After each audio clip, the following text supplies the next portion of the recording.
Hello everyone and welcome to the Class47Peter YouTube channel. I'm the channel's creator, Peter Gower, and in today's video I'm going to be doing a Q&A video. So sit back and relax and enjoy this video.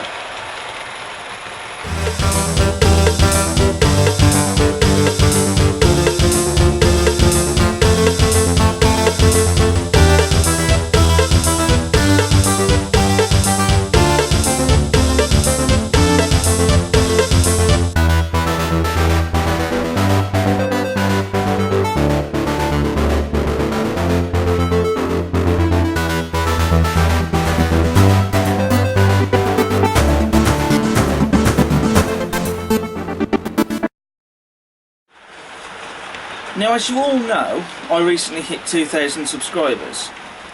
Now, my plan was, once I hit 2,000 subscribers, was to do 2 special videos.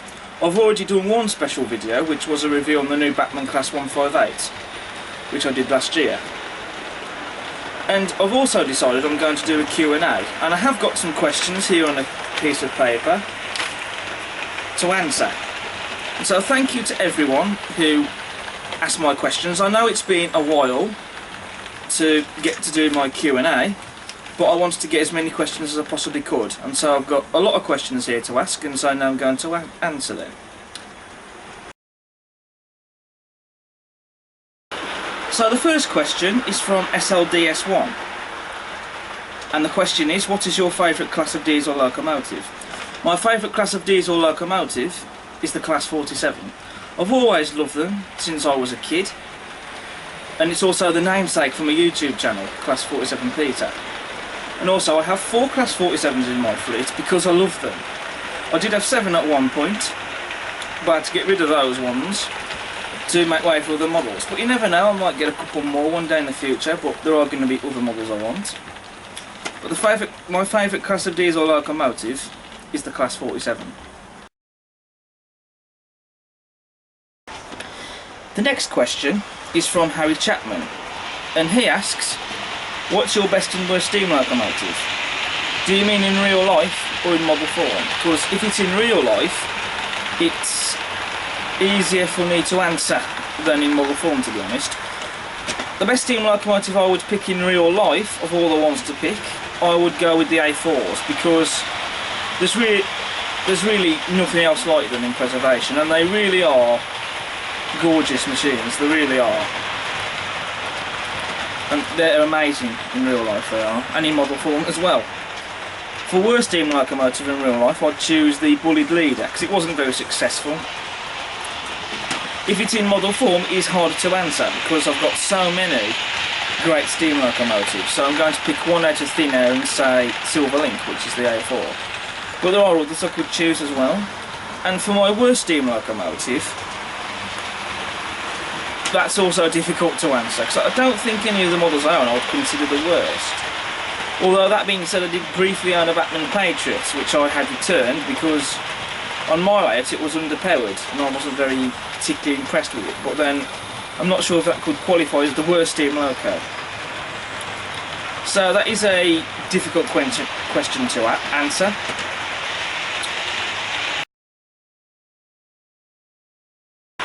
So the next questions are from Angewa, who is my mom.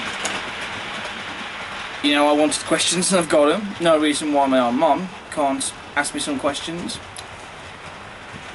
So first of all, she asks, what is your favourite train and why? My favourite train is the Intercity 125 for HST. In fact, both of them I own are running around the layout just now. The reason why the Intercity 125 is my favourite train, I know I said that the Class 47 was my favourite diesel locomotive, but that's a locomotive. The Intercity 125, the HST, is a train. So the reason that the Intercity 125 is my favourite train is because it's important, it's iconic, and it's the train that many would say that saved British Rail. And it really is a beautiful looking train, especially in the Intercity 125 livery that's just gone by just now. Or even if it's in the Intercity Swallow, or even the Virgin Trains red and black livery, like this one here. So it really is a beautiful and superb machine to look at. Especially the screams from the Valenter engines, I can't get enough of that. The next question she asks is, what has been the most interesting place that you've been train spotting at? I would go with Tamworth, because it's got the high and the low level, and you can get lots of interesting pictures and videos there. She also asks, the last question she asks is, to a person that doesn't do train spotting, describe the hobby. Well, train spotting is basically where rail enthusiasts like myself go out and we film trains and take photographs of them. So we go to line-side locations, like for example in the field, or even on a station, like for example my local, Bescot, and we film and photograph trains, and also we take numbers down of the trains. So for example, the In-City 125, it's got the number 43, so you write the numbers down, and then you can tick off, how I do it is, you write the numbers down, this is how me and my dad does it, and the ones we've seen we put a tick by it, the ones that we have seen we put a little cross by it, if that makes sense. So that is the train spotting hobby, and it is a great hobby and I wouldn't want to do anything else, because being a rail enthusiast, it's my passion, it's what I feel I'm born to do, if that makes any sense, and I love the hobby, whether it's Mother Railways or the real thing. So those are the questions from Angoa. Thank you very much for asking those questions.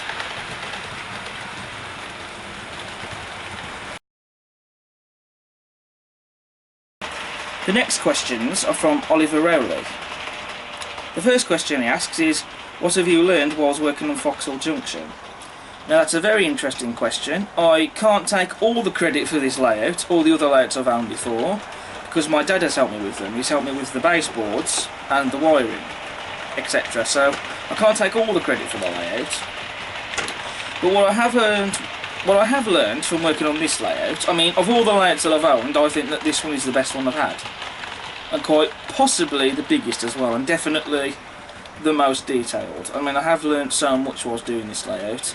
I've learned things like static grass, how to apply that, and I have learned that you can make your own static grass applicator. With help from my dad, I was able to make one from a fly swatter.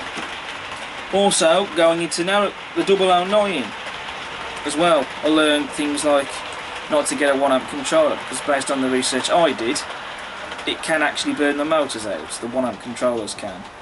Also, I've learnt new techniques as well, such as dry brushing, which I did on the terraced houses that I got from a BRM magazine, which I've done a video on. And so I've learnt quite a lot, especially going back to change things that I'm not happy with to suit my needs.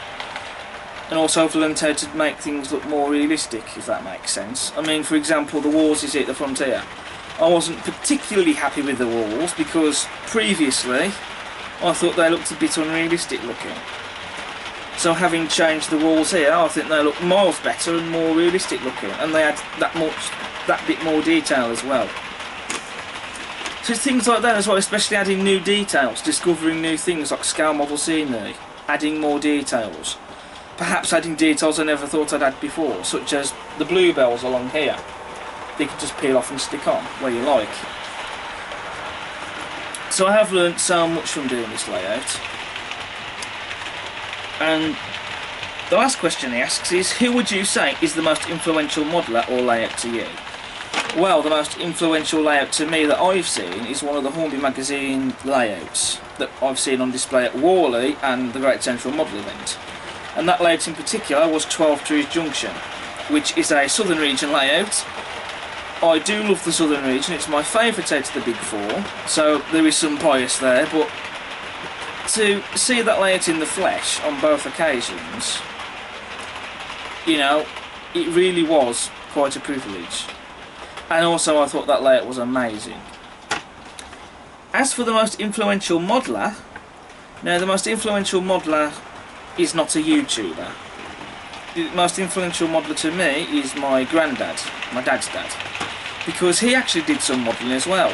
He used to make models as well, and making other various things as well. And I'm sure if he could see the layout today, I'm sure he'd be very happy. It's not something that he lived to see, unfortunately, but I'm sure he's looking down and he's very proud. And I dare say I picked up the skills from him as well. So yeah, I think that's one of those things that runs in the DNA of the family, I think, as well. So thank you for those questions, Oliver.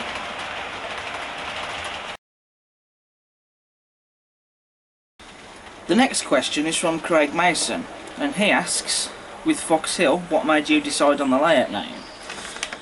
Now this is a very interesting question, because originally the layout wasn't going to be called Fox Hill Junction, it was going to be called Bescot Junction, and the reason for that is because I live in the Bescot area.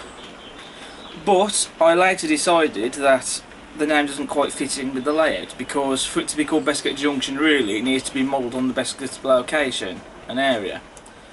This layout, Foxhill Junction, is entirely fictional. It's not modelled on any real location. And I also thought that people might get confused and think I might be modelling the Bescot area when I'm not. So I decided to give it a different name, one that would suit the layout better. And Foxhill Junction was the one that sprang to mind. Junction because it sounds more railway-like, and it sounded more fitting for the layout. I don't know why, it just did. And also Fox because I quite like foxes, and Hill because there's quite a few hills on the layout.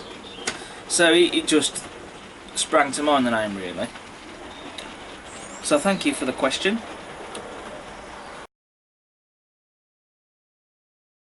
The next question is from Steve's Double O Gauge, and he asks, do you remember your first model Loco?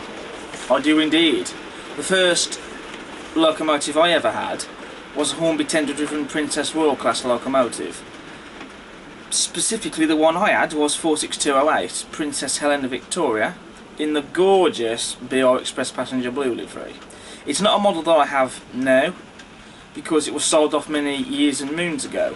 But on a side note, I am really glad that Hornby are now retooling their Princess Royal class, and the one I'm going to be getting is Princess Marie Louise in the BR Express passenger blue livery, because the first loco I had was a Princess Royal class in BR Express passenger blue, and I am thinking about renumbering and renaming that locomotive to 46208 Princess Helena Victoria, the first one I ever had.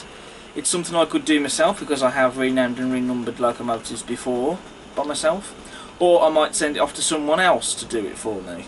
I know that the modelling centre do it. I think you pay an extra £60 when you first buy the model, or they do a customisation service, a customised service where you can send the model to them to do things like that. So I might have to look into doing that, but that is something that I am planning. So yeah, the first model loco I had was a Hornby tender driven Princess Royal class.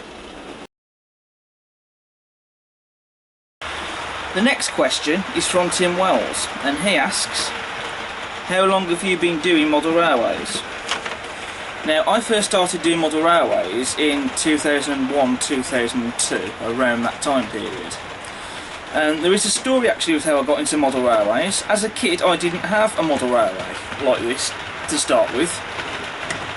As a kid, I had toy trains. I remember I had a really big battery powered train set when I was a kid, which had a big American tender steam loco, a couple of wagons and a caboose, and I had hours of fun with that. I also remember having a battery powered train set with a smoke generator unit in, so smoke actually come out the chimney of it. And I also had the Brio stuff as well. And I would look through magazines, look at pictures of model railways, VHS tapes that had of model railways, and I was fascinated with model railways when I was a kid, and since I'm a kid, from seeing these magazines and videos, I automatically was hooked and I wanted a model railway like this. I remember even going to a few places as well actually. When there'd be a model railway there, as a kid, I would want that model railway. And some days I remember thinking, will I ever end up with one? Will I ever have a model railway? And then one day, me and my dad went on a visit to the Severn Valley Railway. It was a wet day, it was chucking it down, it was too wet to go on the train that day. I think they had some problems. And my dad turned around and said to me, "Would you like to go to the model shop?" In which I said yes, because that was in Bridgenorth. There was a model shop there called the Toy Emporium that they used to do a lot of model railway stuff. I think it is still in Bridgenorth, but not in the High Street. I think it's still in Bridgenorth, but it's moved somewhere, from what I can remember. Now, I had been to that shop before actually a couple of times. Now, I hadn't expected anything, to be honest. I didn't think too much about it. But little did I know that as soon as I entered that shop, that would be the start on what has been a lifetime's journey on model railways. As soon as I walked in there on that day, that very day, we bought a controller, which was one of these, if you can just see behind me, one of these standard Hornby controllers. We also bought some track, and me and my dad picked up my first locomotive that I ever had together, which, as I mentioned in the previous question, was a Hornby tender-driven Princess Royal Class 46208 Princess Helena Victoria in express passenger blue. And that was all bought separately on the same day from that shop. Then after that we went to B&Q and we bought a baseboard, and the rest is history, and that's how I got into model railways. And I've had 4 model railways in my time. I first started off with the basic small roundy oval train set, and then I ended up with something bigger like Foxhill Junction, as you can see here. And so it really has been an epic venture. Model railways, it's not just a hobby, it's a lifetime's journey. You only live once, and so cherish and relish that. And I absolutely love this hobby, and I wouldn't want to do anything else, quite frankly. So I have been doing model railways since I was a kid. I've been doing it for quite some years now, and I shall be doing it for many more years to come. The next question is from Brad Wright, and he asks, what got you into railways and railway modelling? Now, what got me into railways was my great-great-grandfather, who worked on the railways. He worked on it whilst it was steam, and worked on it when it was diesel. I have got a photograph of him upstairs in the house in one of the bedrooms, with a Class 47 in the background. Obviously I can't show the photograph now because I haven't got it with me, but I have got a photograph of him. And I remember a tale that he told, that others have told me, basically, from what I heard. It was during the war, and while he was coming into a station, there was a train on the other line coming out. A bomb landed on the track, blew the train off the track and into the front of the train that he was driving whilst coming into the station. You know, quite nasty that was. And that's where I think the interest has come from. And also my dad likes railways and trains as well. So obviously it's something that one of those things that I guess runs in the family. You know, so it's part of the DNA, I suppose. So my interest in railways has come from my dad and my great-grandfather. That's what I like to think anyway. As for what got me into railway modelling, it was looking through magazines and the old VHS tapes that I had when I was a kid that got me into model railways, really. As soon as I started looking at magazines and VHS tapes, and even seeing model railways in person, that's what got me hooked into model railways. And my railway modelling skills have just sort of developed from there, so that's where my interest in both railways and railway modelling has come from.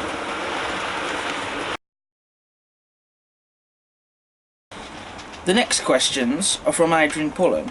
The first question he asks is, what are your top 3 model railway items of all time? Now that's a very good question to ask. The first of those items that I would consider to be my top 3 would easily be the HST power cars, the Hornby Super Detail ones in the Virgin Trains livery. Because the Virgin Trains livery HST power cars was something that I'd been after for a long time. The HST in real life I think is the most beautiful train that's ever been built. It's an amazing machine and it's iconic, as I've said before earlier in this video. And so I just had to have a HST in Virgin Trains livery, and before I couldn't get one, and it wasn't until when I went to Worley last year that I found a pair and I bought them. So I was well happy to get those.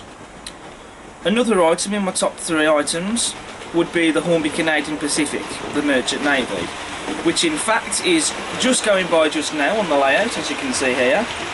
That was another model that I'd been after for a long time, and I was well happy to have gotten that when I bought it from the Stafford Model Row exhibition last year. And for my third item, it would be a toss-up between either the Batman City of Truro, the NRM model that is, or the Batman Collectors Club Blue Peter. Bear in mind there are other models that I could pick, but those are the ones that I would consider to be my top three. He also asks, what's your dream loco you would like to see in RTR? Again, that's a good question to ask, because before, my dream loco that I wanted to see in RTR was the W1 Hush Hush. But now Hornby have announced it for this year in their 2020 range. And I have got one of those on pre-order, because that was a model that, once I saw Hornby had announced that, I was over the moon with it, because I had wanted to see that model for a long time in RTR. And I know that others have been after that as well. And it was a model that I was hoping to see in my lifetime as well. And so as soon as they announced it, I had one pre-ordered in a heartbeat.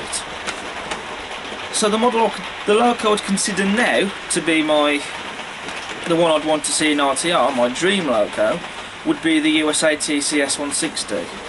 And so I'm hoping that that will be announced sometime in the future. The next questions are from West Midlands rail enthusiast. The first question he asks is, who are your favourite train YouTubers? Now, I don't tend to have a personal favourite train YouTuber, if I'm honest, because I do watch a lot of train YouTubers out there, so I don't have a personal favourite, if I'm honest, because I do watch a lot of channels. The next question he asks is, where is your favourite place to train spot?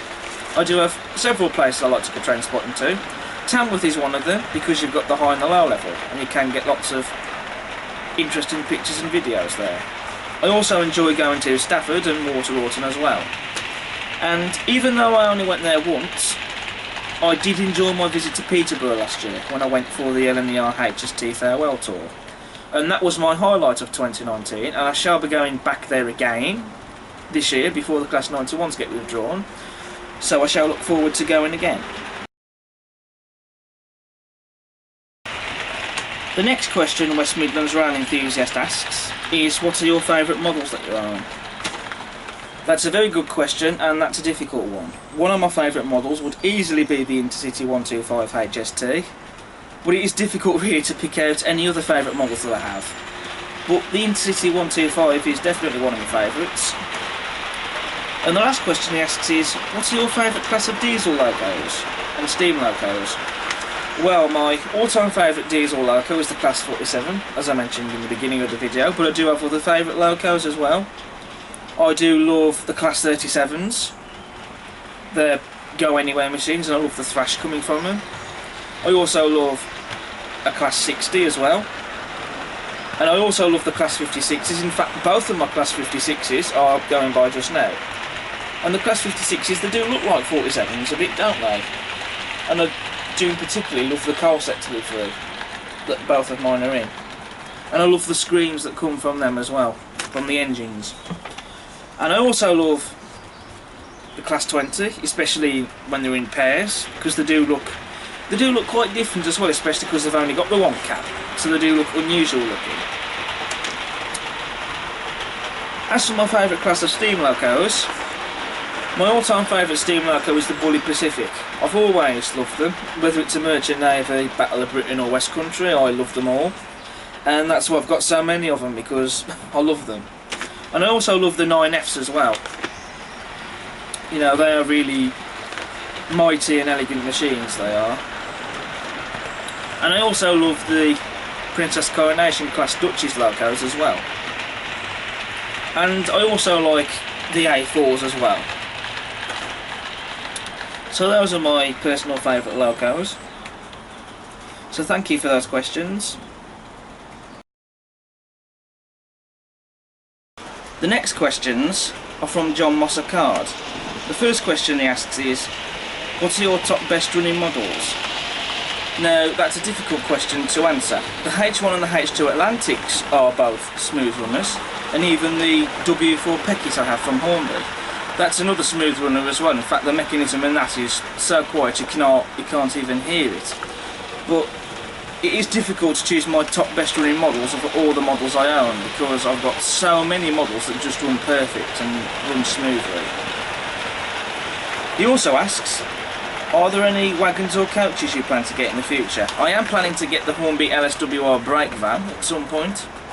That's something I would like to get for my LSWR locomotives. And also the new Hornby 20-ton LMS brake van to replace the old Hornby one that I've actually got inside the store just here that I'm sat on. And as for coaches, I am planning to get a rake of Intercity Swallow livery Mark III's plus a DVT in that livery to go with the Class 19, Class 87 I have in those liveries.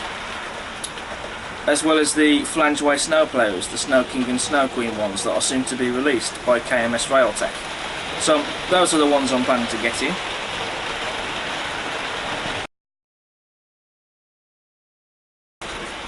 The next question is from Chris J, and he asks, what are some good freight trains for a West Midlands layout in 2000-2003? Now, some good wagons that you can run for that time period, you've got the Batman F&A nuclear flash wagons and the Rail Track Auto ballasters, as well as the EWS mega boxes, which are made by Dapple, I believe. There are some other wagons as well that you can use for a freight train around that time period. You've got the HIAs and the HHAs, which are those Freightliner wagons, hopper wagons. We've also got the Network Rail IOA wagons and the JNAs, as well as the VGA wagons, which I remember there used to be working from Bescot to Block Switch and Block Switch to Bescot, which I think was a steel train, which was of VGA wagons. It was all by Class 37. And also the EWS steel carrier wagons as well. They'd be good for a West Midlands layout around 2000-2013. So thank you for that question. The next questions are from Rennie Rex. The first question he asks is, do you have any Hornby and Bachmann Thomas models other than the ones you customised into real locomotives? No, I don't have any of the Hornby and Bachmann Thomas models. The only ones I have bought were the Bachmann Scarlowy and Rusty models that I converted into Tally Clean and the Freelance Diesel Sumter. So no, I don't have any of the Hornby and Bachmann Thomas models. He also asks, can you make a model of an engine from the Snowdon Mountain Railway? To be honest, it would be very difficult for me to do that, because there isn't a Loco 009 that's similar to an engine that you see on the Snowdon Mountain Railway, so I couldn't repaint an engine to look like one. The only other alternative I could do is 3D printing one, but I haven't got a 3D printer or the skills or the technology to make that happen, unfortunately. So I can't make an engine from the Snowdon Mountain Railway, but I would like to see someone in RTR make one. I also have another question from Rennie Rex, and he asks, do you plan to get any OO Bachmann Thomas products? I don't plan to get any Bachmann Thomas products because they aren't really of an interest to me. I'm not really interested in Thomas the Tank, and I have no interest to collect the Thomas models, but that's just me, because that's just not my thing, and I hold my hands up in honesty to that one. Thomas the Tank doesn't interest me, and I don't have an interest to collect the products of that. But thank you for those questions. The last questions are from John the TV Show Fan 101 Productions. The first question he asks is, what are your favourite cartoons? I don't really watch cartoons, to be honest, because they're not really of an interest to me. The next question he asks is, are you going to make Dargok in 009 scale? I do plan to make Dargok in 009 scale, very much like I did with Tallyclean, and I shall be using the Bachmann Rheneas model to do that. There's also a conversion kit for that model as well that you can get from Narrow Planet. And so it is a project that is on the cards, and I shall be doing it at some point in the future. So I shall be making Dolgok in 009 when I get round to it. The next question is, what's your favourite real life name locomotive? To pick one, I would go with Clan Lion, because that really is a magnificent locomotive. I mean, that's absolutely immaculate. I've seen that a couple of times and it's a beautiful locomotive. And also there might be a bit of bias there because I love the Bullet Pacifics as well. So Clan Lion would be my favourite real life name locomotive, I think. And the last question is, what are your thoughts on the Festiniog Railway? If you've not been to the Festiniog Railway, then you need to go there because it really is a magnificent railway. I went on there a year or so ago. There was a video on my YouTube channel and it really has got some picturesque scenery, but it's also got some unusual scenery as well. But it really is a great railway to be on. I've been on that line once when I rode behind one of the double fairlies, and I've also been to that railway a few times myself at Portmaddock, and it's a great railway. That is, it's of all the narrow gauge railways I've been to, I think that's one of the best that you can go to.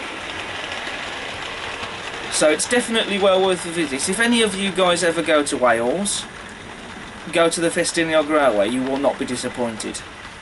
It's a great railway, trust me. So that's it then for this video. That's the end of this Q&A. Thank you to everyone who submitted their questions. And I hope you've enjoyed watching this video. It has been something different to do, from a change. So thank you for watching this video. Hope you've enjoyed it. Don't forget to subscribe to the channel and feel free to post a comment below and hit the like button. Check out all my other videos and I'll see you again next time. Bye for now.